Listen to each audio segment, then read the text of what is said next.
You're listening to Civic Media.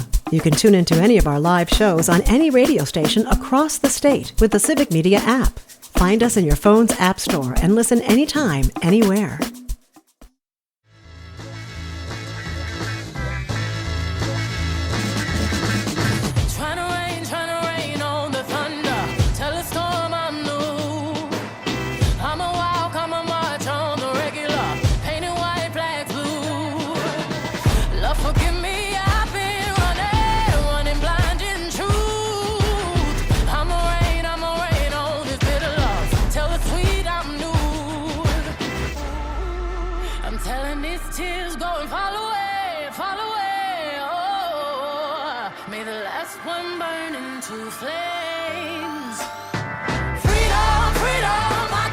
Welcome, everybody.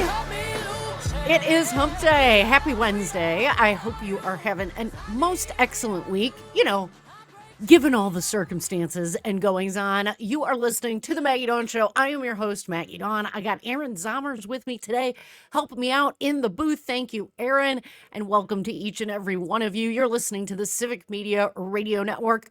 Got a great show for you today. Very excited about this one. I've been thinking about the content of this particular show for quite some time, at least the specifically the first hour of this show for quite some time. And in the second hour, I'm so excited. We're going to be talking with State Senator Melissa Ratcliffe. She's from the 16th Senate District. That should be a bunch of fun. She told me ahead of time she wants to talk about the Super Bowl and a few of the dishes that she likes to whip up for her Super Bowl parties because, yes, elected officials are regular people too. So we're going to have some fun with Senator Ratcliffe. And, of course, at the bottom, last half hour of the show at 3:30, as you will find every Wednesday at 3:30, we've got our segment called Over the Hump and Trump. It's about, how do we come together? How do we put politics aside for a little while? How do we connect with one another? Got something really timely and special for you today. I cannot wait to share it with each and every one of you. So please stick around. But I wanted to start today, and I may start doing this every day, with a few quick things. Because it seems that every day there are at least a few quick things that we need to talk about, given, again, the fire hose that is the Trump 2.0 administration. So I wanted to start with this. I've talked, and yesterday spent the first hour talking about the laundry list of things that have been going on, the parade of horribles, if you will, that have been going on in the Trump administration. And how do we keep going in the face of all of that? And we're going to kind of continue that discussion a bit today. But one of the items I mentioned yesterday was Trump and Elon Musk basically trying to shutter USAID, which is, one, a national intelligence agency, two, USAID employees help distribute all kinds of humanitarian relief when there are terrible disease outbreaks, when people and children especially are starving to death. They are often working alongside members of our military in active combat zones. They have helped in the past in the former Soviet Union republics, help them stand up new democratic forms of government. It's been a key cornerstone of U.S. foreign policy. And if foreign policy isn't your bag, think of it this way. It is one of the agencies that helps establish the United States as a global power. It helps us remain a leader, both in thought, but also in preserving the dignity of every human and fighting for equality and fair treatment. News today is that Donald Trump has ordered all 10,000 plus employees of USAID to go on leave starting Friday. This is not good for the United States. It's not good for the world. It's not good for our role as a leader. It is isolationist claptrap going back quite some time. And yet, Donald Trump said one of the stupidest things that isn't a very isolationist approach to foreign policy yesterday at the White House after meeting with Benjamin Netanyahu and holding a press conference. And Mr. Zommers, if you would play the stupid thing that he said. I don't want to be a wise guy, but the Riviera of the Middle East, this could be something that could be so bad. This could be so magnificent. I'm sorry. What did you just say, sir? He's talking about the United States taking control of Gaza, basically engaging in ethnic cleansing and pushing all of the Palestinians out of Gaza, taking both military and governmental control of Gaza. And then he starts talking about it like the hotel developer he is. We're going to build This is the stupidest thing anybody has heard. Now, I've promised you all not to focus on the stupid things that the man says, but rather on what he does. And interestingly, today, perhaps in a reflection that even those working for Donald Trump have figured out that he says really stupid things, the White House had to clarify earlier about 1 o'clock Central Time that the U.S. isn't actually sending troops or any additional money to Gaza. Why do I bring this up?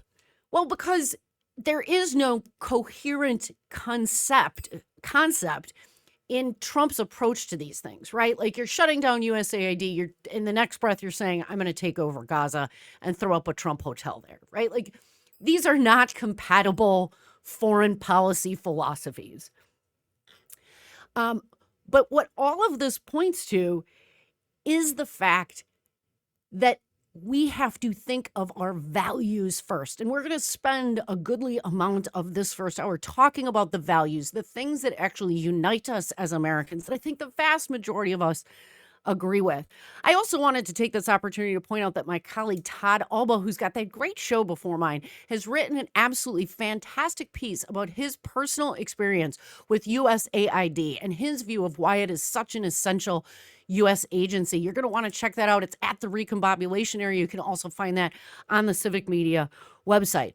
So that's the first quick thing, is Donald Trump making no sense. There's no foreign policy fundamental philosophy. He's just all over the place.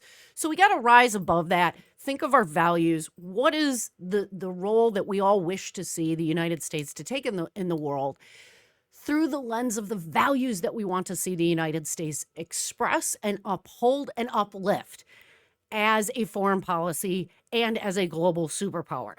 So that's thing one. I'm going to come back to that. Thing two today is there was a big old protest at the Capitol around 11 a.m. this morning. It is part of a 50-state protest that is going on. It is called the 5051, so 50501 movement. You can find out more about it at 5051movement.carrd.co. We're going to put that website, don't worry, in the show notes for today. It is a 50-state, 50 protests on one day. Basically, a guerrilla protest campaign started on Reddit and a bunch of social media accounts, Blue Sky and Discord, to protest Donald Trump's approach to his second term. Had that in Madison today, so that's two quick things. The third quick thing today is we are back to the shady and the shameless, the shill, otherwise known as Brad Schimmel. Yes, the shady, shameless Schimmel apparently has now put out an ad attacking his opponent, Susan Crawford, but used AI allegedly to alter the image to make her look really grim and dour. Of course he did. Manipulated the image. Interesting to note, though, that Governor Evers just last year signed a piece of legislation, bipartisan legislation, that prohibits doing exactly that, prohibits the use of AI to alter images without disclosing it, which can result in a $1,000 fine. I wonder if this is going to be added to the ethics complaint, Mr. Zommers, that was filed yesterday against Judge Schimmel. I certainly will be looking to see whether they tack that one on. He's had a bit of a hard time following the rules. Yeah, I would definitely say so. I wouldn't be surprised to see a lot of things added on by the time this is all said and done. Right, just keep talking, Brad. You shameless, shady shill, Brad Schimmel. Quick thing number 4 is that a federal judge has now, at least for the time being, issued an indefinite enjoinder or restraining order against Donald Trump's birthright citizenship, executive order. Again, yeah, presidents can't, just draw a line through certain parts of the Constitution and poof, they're gone. It's not like, the president using a Sharpie on a map of a hurricane to just expand the hurricane's path because, he thinks so. It doesn't work like that. And thing 5, finally, Fox News has taken the fig leaf of legitimacy away. Yes, folks, Lara Trump, the president's daughter-in-law, getting her own show on Faux News. It was only a matter of time before the whole thing gets relabeled MAGA News or Trump News or Trump Talking Points, because that is basically all it is. Of course, this coming on the tail of both CBS, Paramount, ABC basically capitulating to Donald Trump in these bogus lawsuits, writing him checks for tens of millions of dollars. A real shame, driving out excellent journalists like Jim Acosta, Jake Tapper leaving CNN. This is not good. But again, at least Fox embracing who they really are. No more fig leaf. They're just going to throw the Trump family members right on as anchors. Don't bother with the interviews. Just put them right on there as anchors. Okay. So those were my 5 quick things, a handful of quick things. I think I'm going to start every day with a few quick things because there's a lot going on today. But let me tease what we're going to spend the rest of the hour talking about, because you're not going to want to go anywhere. It is indeed difficult times. It is hard to stay engaged. It is difficult to maintain your resilience, to keep the resistance going. We're going to focus on how to do that, and I think some divine words of encouragement and wisdom heard within the past few weeks. I'm going to share those with you and some of my ways that I keep my resilience, my resistance, and all of my energy up in these very, very dark, confusing, and chaotic times. So important for us to come together. One of the questions I want to ask each and every one of you and ask you to join this great conversation is, what do you do to help keep your resilience up? And in addition, what was the moment or moments or experiences that made you care so much about what's going on in these United States, liberal or conservative, Democrat or Republican? If you're listening, I'm guessing that you care a little bit about what's going on in this country. What made you care so much? What keeps you engaged every day as we move forward together as a country? 855-75-CIVIC. That's 855-752-4842. I got Sounders with me in the production booth. My senior producer, Jamie, helping us out manage all those texts as your feedback starts coming in. You're listening to the Civic Media Radio Network, where we're all about real news and great conversation. My name's Maggie Dawn. When we come back, we're going to talk about keeping your energy up in these dark days of Trump 2.0. Keep it locked.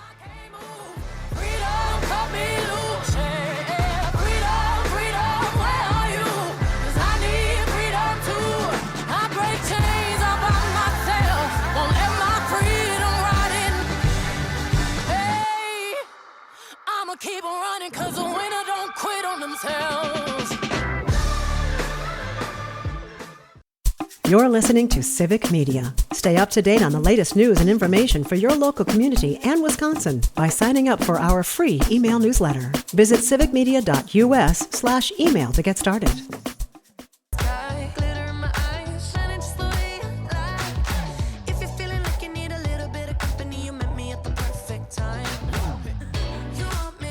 You met my very excellent, very smart guest at just the right time, because he's breaking news to me so that we can break the news with all of you. Folks, you're listening to the Maggie Dawn Show right here on the Civic Media Radio Network.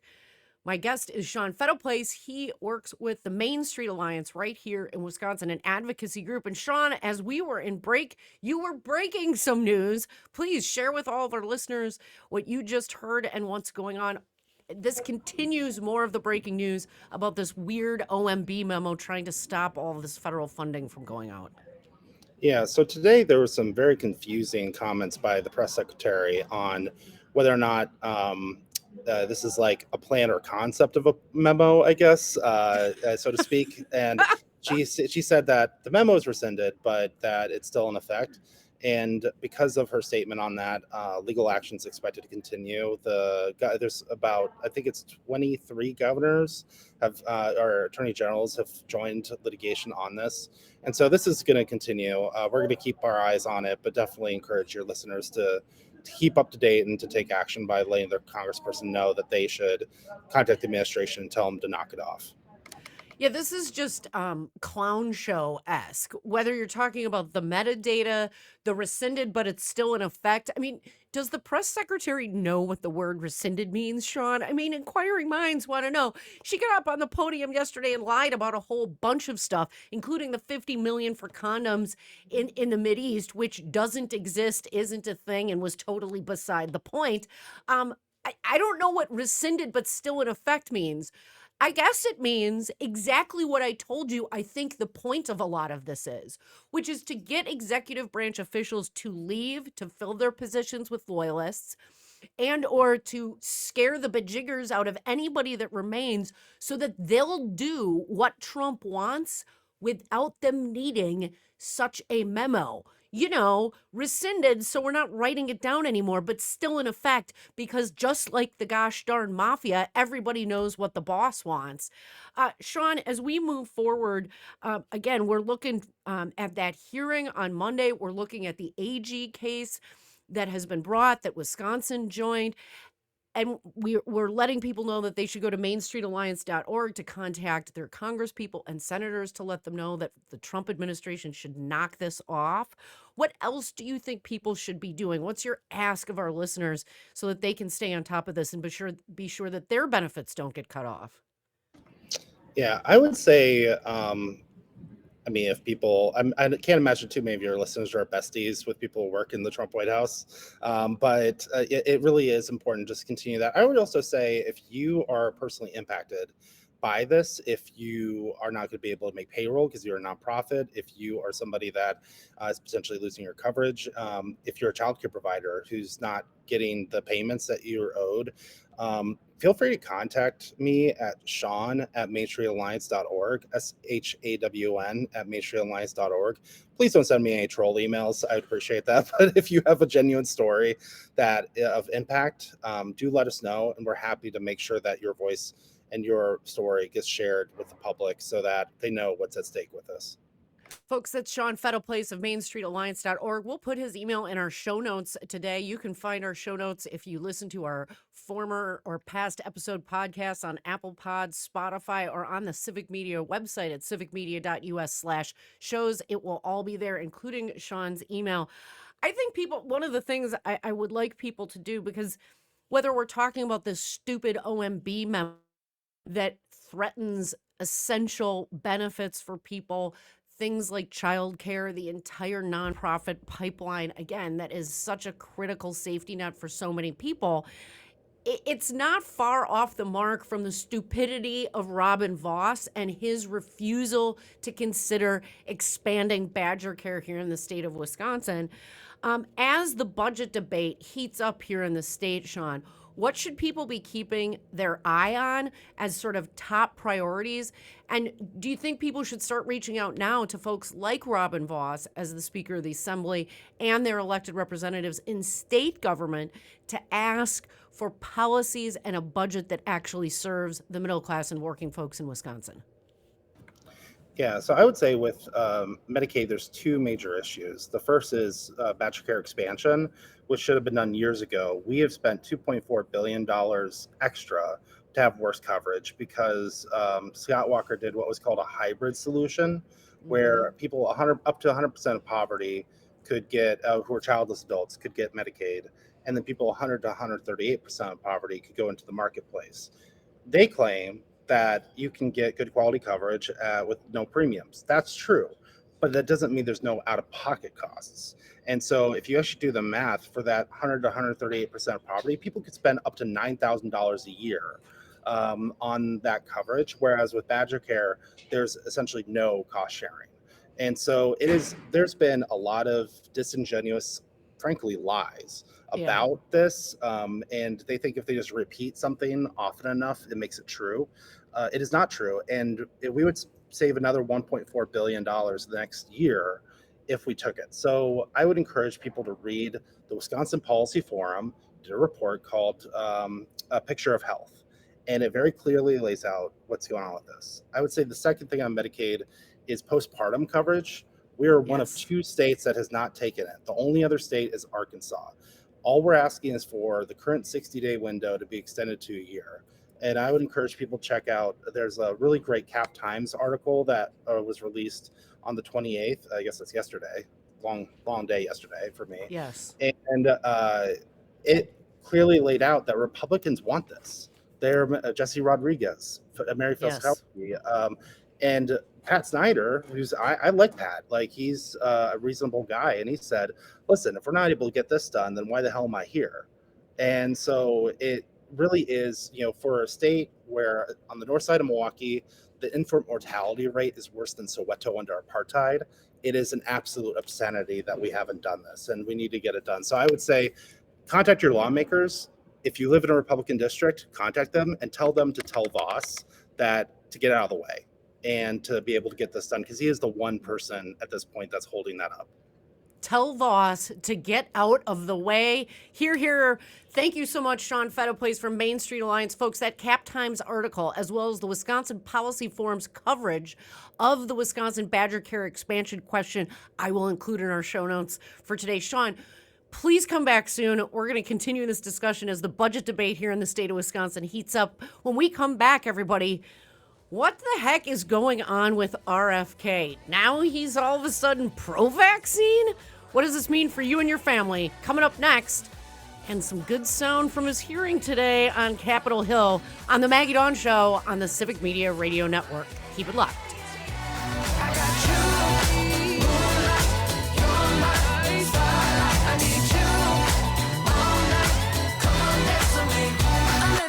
The national news cycle never stops, but it can be hard to find news about your local community. Civic Media is dedicated to providing quality local and state news coverage across Wisconsin. With the Civic Media app, you can get notifications about local stories that matter to you and your community. Find the free Civic Media app in your phone's app store and choose notifications from the menu to tell us what kind of news you want to hear about.